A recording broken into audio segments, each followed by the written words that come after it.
आज हम देखेंगे द्विवेदी युग। तो इससे पहले के वीडियो में हमने देखा था भारतेंदु युग। भारतेंदु युग के बाद का जो समय है उसको कहा जाता है द्विवेदी युग। तो ये जो द्विवेदी युग की समय सीमा सबसे पहले देखते हैं। तो इसकी जो समय सीमा है 1900 ईस्वी, मतलब सरस्वती पत्रिका के प्रकाशन के बाद से लेकर के 1918। 1918 मतलब यही जो 1918 है जब पहला विश्व युद्ध का आरंभ हुआ था। इस दोनों समय के जो बीच है, इसमें जो हिंदी साहित्य का जो सामग्री मिलता है, इसको कहा जाता है द्विवेदी युग। और इस तक के समय को क्या कहा जाता है? द्विवेदी युग का समय कहा जाता है। 1900 ईस्वी में सरस्वती पत्रिका के प्रकाशन का प्रारंभ हुआ और इस पत्रिका के प्रकाशन ने हिंदी साहित्य के क्षेत्र में एक युगांतरकारी परिवर्तन किया। हिंदी भाषा को संस्कारित किया, परिमार्जित करने का श्रेय इस पत्रिका में जाता है। तो वर्तमान में जो हिंदी भाषा का हम रूप देखते हैं, ये सब जो काम जो है कहाँ से मिला है? ये मिला है सब दिखाई देता है सरस्वती पत्रिका के माध्यम से। सरस्वती पत्रिका में के माध्यम से इसका जो है हिंदी का वर्तमान रूप दिखाई देता है। इसका कहने का मतलब ये है, पहले जो रचनाएं हैं वो ब्रज भाषा में होती थी। किसमें होती थी? ब्रज भाषा में होती थी। तो जो ब्रज भाषा है वो ब्रज भाषा में लेख लिखते थे लेखक, और उसको भेजते थे सरस्वती पत्रिका के संपादक के पास। फिर सरस्वती पत्रिका के संपादक क्या करते थे? उसको फिर पत्र भेजते थे कि आप ब्रज भाषा में न लिख करके सरल सहज खड़ी बोली में लिखो। खड़ी बोली मतलब क्या? अभी वर्तमान का जो हिंदी है, वर्तमान में जो हिंदी का प्रयोग हो रहा है, यही खड़ी बोली है। मतलब ये जो पूरा का पूरा जो भारत का नक्शा आप देखेंगे तो दिल्ली के आसपास जो है क्या बोला जाता है? दिल्ली के आसपास खड़ी बोली का क्षेत्र है। फिर आगरा के आसपास ब्रज भाषा का क्षेत्र है। जो कविता वगैरह होता था पहले वो ब्रज भाषा में होता था। तो इस पत्रिका में ये बताया गया, लोगों से अपील की गई कि आप जो है जो लिखते हैं तो उसको आप खड़ी बोली में लिख के दीजिए, ब्रज भाषा में लिख के ना दीजिए। तो इस प्रकार से ये जो है फिर वर्तमान में हिंदी का इसका व्याकरण वगैरह शुद्धिकरण पर प्रकाश डालते हुए, जोर देते हुए ये हिंदी का संस्कारित और उसको परिमार्जित करने का काम किया गया। आगे देखते हैं। 1916 में सूर्यकांत त्रिपाठी निराला की कविता जूही की कली का प्रकाशन हुआ। इसके साथ ही सन 1920 ईस्वी के आसपास सुवित्तानंद पंत की पल्लव की कुछ कविताओं का भी प्रकाशन हुआ। ये सब किस में प्रकाशित हुआ? सरस्वती पत्रिका में छपा। अतः स्पष्ट है कि इस समय आसपास की कविताओं की भावभंगिमा में परिवर्तन आना शुरू हो गया था। मतलब जूही की कवि लिख रहे हैं, पल्लव कविता लिख रहे हैं। पहले जो कविताएं लिखी जा रही थी वो भक्ति व भावना से संबंधित था, ब्रज भाषा का उसमें थोड़ा बहुत मिक्सचर रहता था, लेकिन अब वो बदलाव आने लगा। कविता के भाव व विषय में बड़ा बदलाव आया। श्रृंगार परक व कविताएं अपने विषय एवं भाषा शैली स्तर पर द्विवेदी युगीन कविता से अलग थी।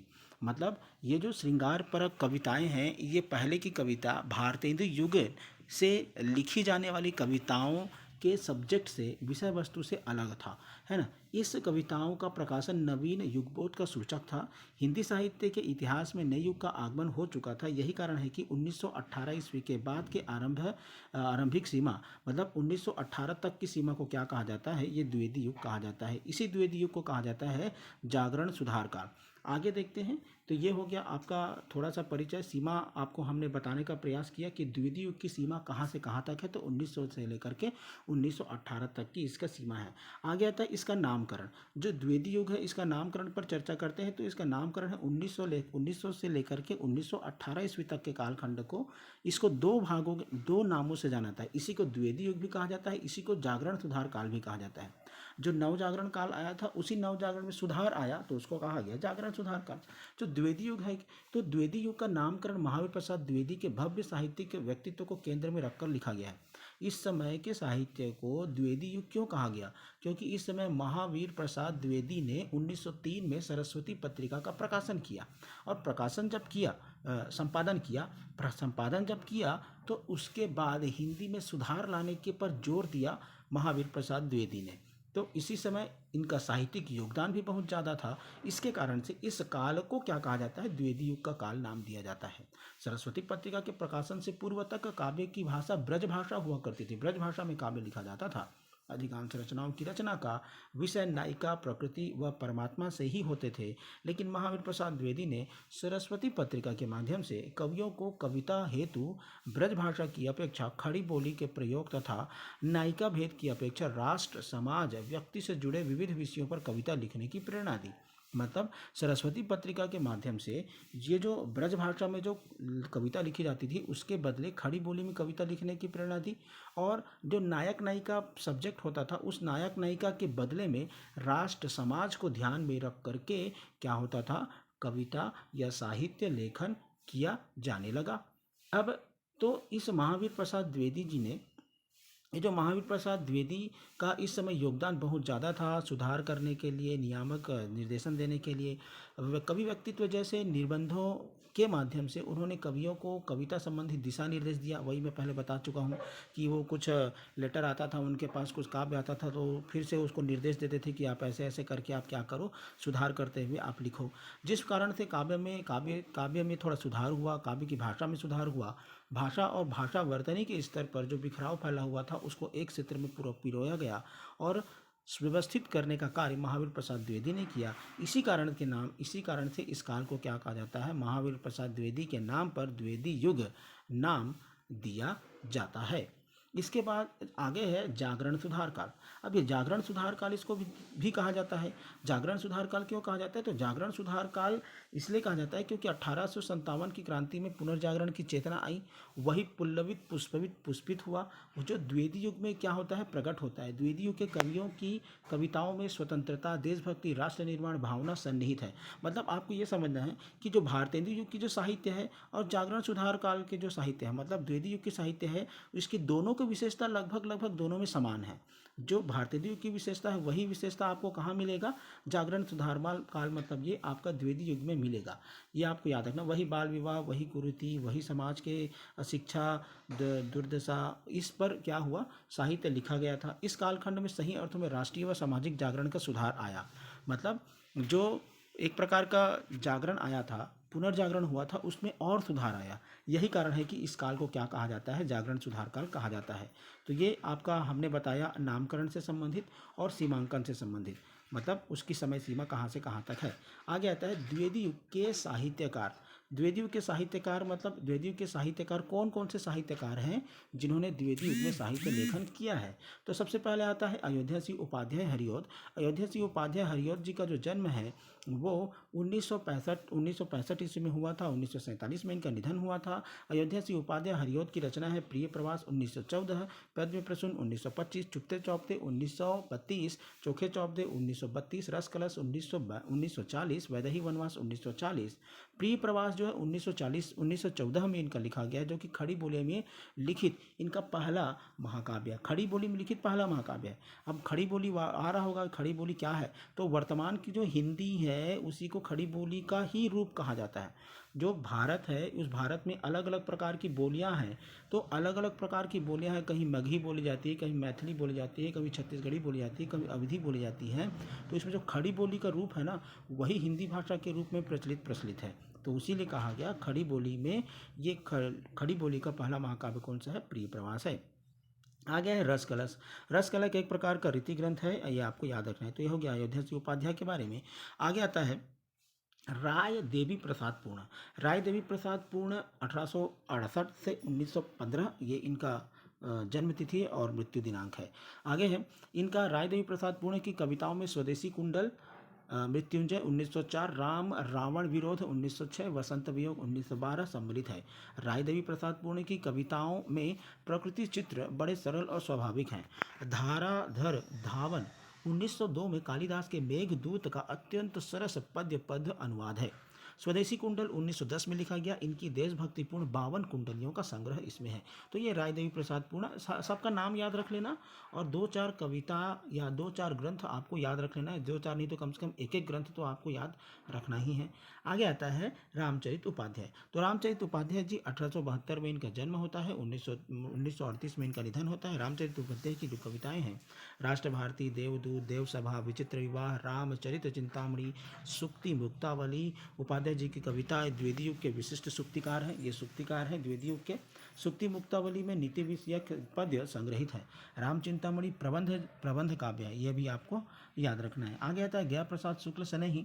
गया प्रसाद शुक्ल स्नेही की जो जन्म है 1883 में हुआ था और इनका जो निधन है 1972 में हुआ था। और गया प्रसाद शुक्ल स्नेही की प्रमुख रचनाएं हैं कृष्ण, कृषक कुंदन, प्रेम पचीसी, राष्ट्रीय वीणा, त्रिशूल, तरंग, करुणा कादम्बिनी, ये सब इनकी रचनाएं हैं। और गया प्रसाद शुक्ल स्नेही जी ने राष्ट्रभक्ति की कविताएं त्रिशूल उपनाम से लिखी है। जो रचना लिखता थे जिसमें राष्ट्रभक्ति होता था उस त्रिशूल उपनाम से लिखी है। स्नेही जी ने, गया प्रसाद शुक्ल स्नेही जी ने सुकवि नामक पत्रिका का भी क्या किया था, संपादन किया था। आगे है चौथे, जो पांचवें कवि हैं उनका नाम है मैथिली शरण गुप्त। मैथिली शरण गुप्त भी बहुत प्रसिद्ध कवि हैं। मैथिली शरण गुप्त, इनका जो जन्म है 1886 में चीरगांव जिला झांसी में हुआ था और इनका जो निधन है 1964 में हुआ था। और ये द्विवेदी युग के बहुत लोकप्रिय और प्रसिद्ध कवि हैं। तो इनको, गुप्त जी को राष्ट्रीय काव्यधारा के प्रतिनिधि कवि कहे जाते हैं। गुप्त जी की प्रमुख रचनाएं जो है जयद्रथ वध, भारत भारती, पंचवटी, झंकार, साकेत, यशोधरा, द्वापर, जय भारत, विष्णुप्रिया, ये सब इनकी रचनाएं हैं जो बहुत प्रसिद्ध है। मैथिली शरण गुप्त को नवीन भारत का राष्ट्र कवि कहा जाता है। और गुप्त जी की लोकप्रियता का मूलाधार भारत भारती है। भारत भारती उन्होंने लिखा 1912 में और उसके कारण से बहुत प्रसिद्ध हुए थे। इसके कारण से इनको राष्ट्र कवि कहा जाता है। भारत भारती 1912 में 12 की कृति है जिसके आधार पर राष्ट्र कवि के रूप में इनको पहचाना जाता है। गुप्त जी प्रसिद्ध राम भक्त कवि थे। साकेत इन्होंने लिखा 1931 में। राम कथा पर आधारित यह महाकाव्य है जिसमें 90 सर्ग में उर्मिला के विरह वर्णन का गंभीरता से चित्रण किया गया है। तो ये कौन बनेगा करोड़पति वगैरह में क्वेश्चन पूछा गया था कि साकेत में किस पात्र के बारे में बताया गया, तो उर्मिला के बारे में, जो कि लक्ष्मण की पत्नी है। आगे है कि गुप्त जी ने तिलोत्तमा, चंद्रहास, अनबा जैसे नाटक भी लिखे हैं। आगे आता है रामनरेश त्रिपाठी। तो रामनरेश त्रिपाठी की जब चर्चा करते हैं, रामनरेश त्रिपाठी की प्रमुख कृतियां हैं मिलन पथिक, मानसी स्वप्न, आपको याद रखना है। और ये साथ साथ कुशल संपादन भी थे। हिंदी, उर्दू, बांग्ला, संस्कृत की कविताओं का संकलन संपादन इन्होंने किया। और कविता कौमुदी के 8 भागों का इन्होंने क्या किया, संपादन किया। कविता कौमुदी एक पत्रिका है और उसी का इन्होंने क्या किया है, संपादन किया है। आगे जो रचनाकार है उनका नाम है नाथूराम शर्मा शंकर। 1959 में इनका जन्म होता है, 1932 में इनका निधन होता है। नाथूराम शर्मा शंकर की जो रचनाएं हैं वो है अनुराग रत्न, शंकर सरोज, गर्भरंड रहस्य, शंकर सर्वस्व, ये इनकी रचनाएं हैं। प्रारंभ में ब्रज भाषा में कवि थे किंतु बाद में ये खड़ी बोली में लिखने लगे। इन्होंने कविता कामिनी कांत, भारतेंदु, प्रज्ञेंदु, साहित्य सुधाकर जैसी उपाधियों से विभूषित किया गया। मतलब इनको भारतेंदु प्रत्यंगु कहा जाता है, प्रज्ञेंदु कहा जाता है, साहित्य सुधाकर कहा जाता है, कविता कामिनी कांत कहा जाता है। किनको, नाथूराम शर्मा शंकर को। आगे देखिए जो रचनाएं हैं वो है, साहित्यकार है उनका नाम है श्रीधर पाठक। श्रीधर पाठक का जो जन्म है 1859 में हुआ था। इनका मृत्यु है वो 1928 में हुआ था। और श्रीधर पाठक स्वच्छंदतावादी काव्यधारा के कवि हैं। स्वच्छंदतावादी कवि इनको कहा जाता है। और श्रीधर पाठक की कविताओं में रोमानी भाव दिखाई देता है। पाठक जी की कविताओं में, जैसे कविता का नाम है कश्मीर सुषमा, देहरादून, भारत गीत, ये सब इनकी रचनाएं हैं। और ये अच्छे अनुवादक भी थे। कालिदास की रचना ऋतुसंहार, गोल्ड स्मिथ की रचना hermit, deserted village, the traveller का अनुवाद एकांतवासी योगी, उजड़ ग्राम और श्रांत पथिक शीर्षक से किया। देश प्रेम, प्रकृति चित्रण, समाज सुधार इनकी कविता का क्या है, मुख्य विषय है। तो ये आपको याद रखना है। नेक्स्ट आगे है मुकुटधर पांडे। तो मुकुटधर पांडे 1895 में इनका जन्म होता है। 1985 में इनका 84 में इनका निधन होता है। मुकुटधर पांडे द्विवेदी युग के सर्वश्रेष्ठ प्रगीतकार हैं। इनकी रचनाओं में है पूजा फूल, कानन कुसुम। और मुकुटधर पांडे को छायावाद का पूर्वाभास मिलता है उनके काव्य में। आगे है जगन्नाथ दास रत्नाकर। जगन्नाथ दास रत्नाकर का जो जन्म है 1866 में हुआ था, मृत्यु इनका 1932 में हुआ था। जगन्नाथ दास रत्नाकर के काव्य में कथ्य व शिल्प दोनों स्तर पर मध्ययुगीन आदर्श दिखता है। मतलब इनके काव्य में क्या मिलता है, तो इनके काव्य में आपको आदर्श मिलेगा, मध्ययुगीन आदर्श, मतलब आदर्श मिलता है, इतना आप बता सकते हैं। रत्नाकर जी की जो ब्रज भाषा में मर्मज्ञ थे, ब्रज भाषा में अच्छा पकड़ रखते थे ये। उनकी जो रचनाएं हैं उद्धव शतक, गंगावतरण 1927, श्रृंगार लहरी, हिंडोला, हरिश्चंद्र, बिहारी रत्नाकर संपादित है। और दीप प्रकाश इनकी संपादित है। अब कवि कुल कंठाभरण भी इन्होंने क्या किया है, संपादन किया है। आगे है रत्नाकर जी को जकी उपनाम से उर्दू में कविता करते थे। बिहारी रत्नाकर बिहारी सतसई का श्रेष्ठ व प्रमाणिक टीका इन्होंने किया। जो बिहारी रत्नाकर है ना, बिहारी सतसई, बिहारी के द्वारा जो लिखा गया है उसका इन्होंने टीका किया है बिहारी रत्नाकर नाम से। इसी को सब पढ़ते पढ़ाते हैं। हिंदी रत्नाकर जी की अधिकांश काव्य कृतियों में ब्रज भाषा है, मतलब जगन्नाथ दास रत्नाकर है, ये जब काव्य रचना करते हैं, लिखते हैं, तो इन्होंने ब्रज भाषा में क्या किया है, साहित्य लेखन किया है। आगे 11वें नंबर के जो कवि हैं उनका नाम है सत्यनारायण कविरत्न। इनका जन्म 1880 में होता है और इनका निधन जो है कब होता है, 1918 में होता है। जो सत्यनारायण कविरत्न है, इनका जो रचना है वो है हृदय तरंग। हृदय तरंग काव्य संग्रह में संकलित प्रेमकली भ्रमरदूत शीर्षक 2 कविताओं ने विशेष प्रसिद्धि पाई है। इनकी कविताओं में ब्रजभाषा है। होरेसस मैकाले की रचना का भी सफल अनुवाद इन्होंने किया है। इनकी कविताओं में प्रकृति चित्रण और राष्ट्र प्रेम की भावना दिखाई देती है। तो ये 11 प्रसिद्ध कवि आपको मैंने बताए। इसमें से आपको क्या करना है, सब कवियों का नाम याद रखना है, दो चार आपको पूरे रचनाएं आपको याद रखना है। और चूंकि ऑब्जेक्टिव टाइप क्वेश्चन में आ सकते हैं कि इसकी रचना कौन सी है, ये जो साहित्यकार है वो किस युग के हैं, इस प्रकार से आ सकता है। तो ये भिन्न भिन्न प्रकार के साहित्यकार आपको इसमें मिले। और भी साहित्यकार इसमें नाम आते हैं, जिन जैसे कि पद्मलाल पूनालाल बख्शी है, शिव कुमार त्रिपाठी है, पार्वती देवी है, मन्नन द्विवेदी है, सत्य शरण रतुड़ी है, इत्यादि नाम है। इन लोगों ने भी क्या किया है, इस समय साहित्य लेखन किया है। इसके बाद आगे आता है द्विवेदी युग की विशेषताएं। जो द्विवेदी युग है उसकी उस समय के उस युग की विशेषता क्या क्या है, उसकी प्रवृत्ति क्या है। तो पहला है, इसको पॉइंट पॉइंट ही आपको बताऊंगा क्योंकि आप जान जाओगे आसानी से, इससे पहले आप पढ़ चुके हैं। तो पहला पॉइंट बनता है, पहला पॉइंट है आपका राष्ट्र प्रेम। जो पहला पॉइंट है वो है राष्ट्र प्रेम। जो द्विवेदी युग की जो विशेषता पहला पॉइंट है राष्ट्र प्रेम। इस समय जो जागरण सुधार काल के नाम से भी इसको जाना जाता है। इसमें राष्ट्रीयता की भावना दिखाई जाती है, बलिदान की भावना इसमें दिखाई देती है और स्वतंत्रता प्राप्ति का स्वर, इस समय राष्ट्र निर्माण का स्वर इसमें क्या दिखता है, दिखाई देता है।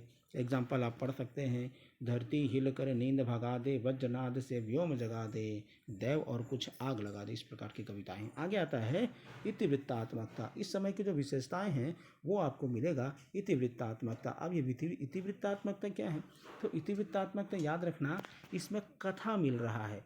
कौन सा कथा मिल रहा है, जो पुराने पौराणिक पात्र है ना, वो जो पौराणिक पात्र हैं उनका कथा आपको मिलेगा। जैसे राम के, कृष्ण का, यशोधरा का, आपको गौतम बुद्ध का, ये जो पात्र हैं उनका कथात्मकता युक्त साहित्य जब लिखा जाता है तो उसको कहा जाता है इतिवृत्तात्मकता।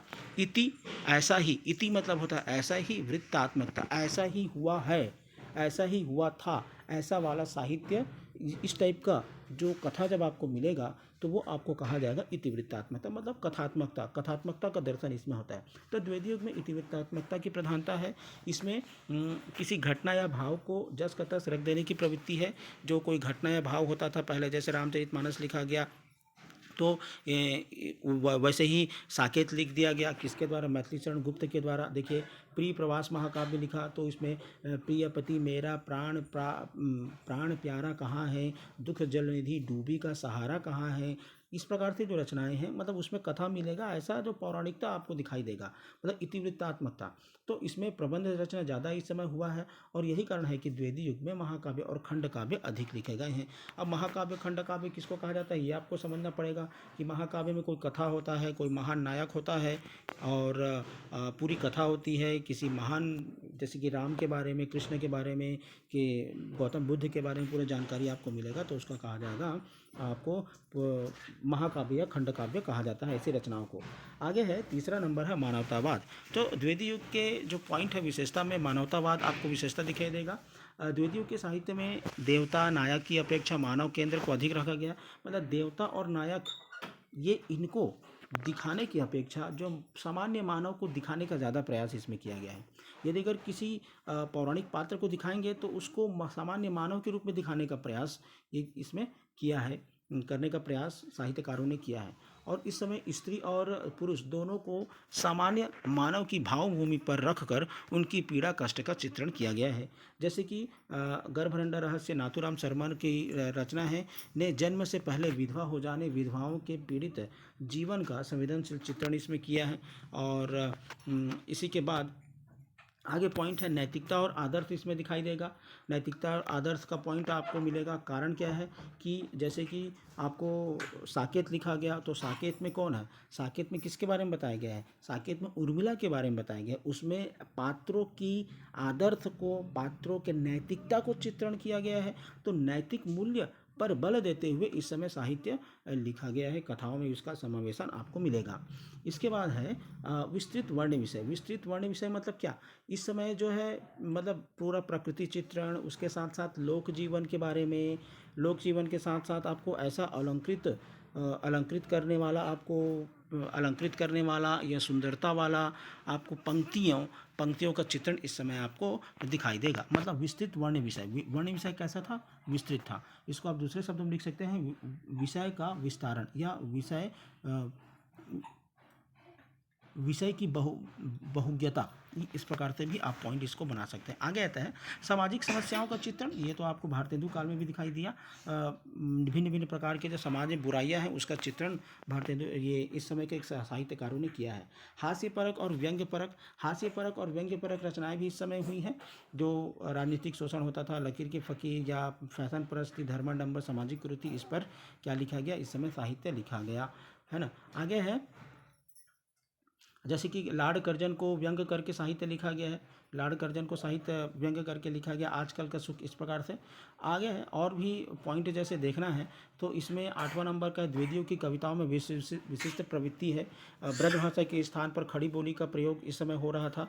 और द्वितीयोग में विविध काव्य रूपों का प्रयोग दिखाई देता है। भिन्न भिन्न प्रकार के काव्य रूप जैसे कि प्रबंध काव्य, मुक्तक काव्य, प्रगीत जैसे काव्य रूप आपको दिखाई देते हैं। जैसे प्रिय प्रवास लिखा गया, साकेत लिखा गया, रामचरित, चिंतामणि लिखा गया है ना। तो इस प्रकार से ये विविधता दिखाई देती है। और छंदों के भिन्न भिन्न प्रकार के छंदों का प्रयोग इसमें समय दिखाई देता है। तो ये हो गया आपको मुख्य विशेषताएं, द्वितीयुग की विशेषताएं। आप देखना है मूल्यांकन, मतलब सभी जब मूल्यांकन करते हैं तो हिंदी साहित्य के द्वितीयुग का महत्व कविता को ब्रज भाषा से खड़ी बोली में लाना है। पहले ब्रज भाषा में कविता लिखा जाता था, वो खड़ी बोली में लिखा जाने लगा। इस समय हिंदी का परिष्कार हुआ, हिंदी अच्छे से लिखे जाने लगी, उसका सुधार करने का प्रयास किया गया। हिंदी को मानक रूप दिया जाने लगा कि एक मत्ता के साथ लिखना है। त्रुटिहीन बनाने में महावीर प्रसाद द्विवेदी का बहुत बड़ा योगदान है। हिंदी को शुद्ध करने का काम महावीर प्रसाद द्विवेदी ने किया इस समय। और इन्हीं की प्रेरणा से इस युग के अन्य कवियों ने भी इस दिशा में काम किया। और इसी कारण से राष्ट्रीयता, प्रगति, स्वच्छंदता इस समय पूरे के पूरे आपको विशेषताएं आपको इस समय के में दिखाई देता है। तो ये था आज का वीडियो।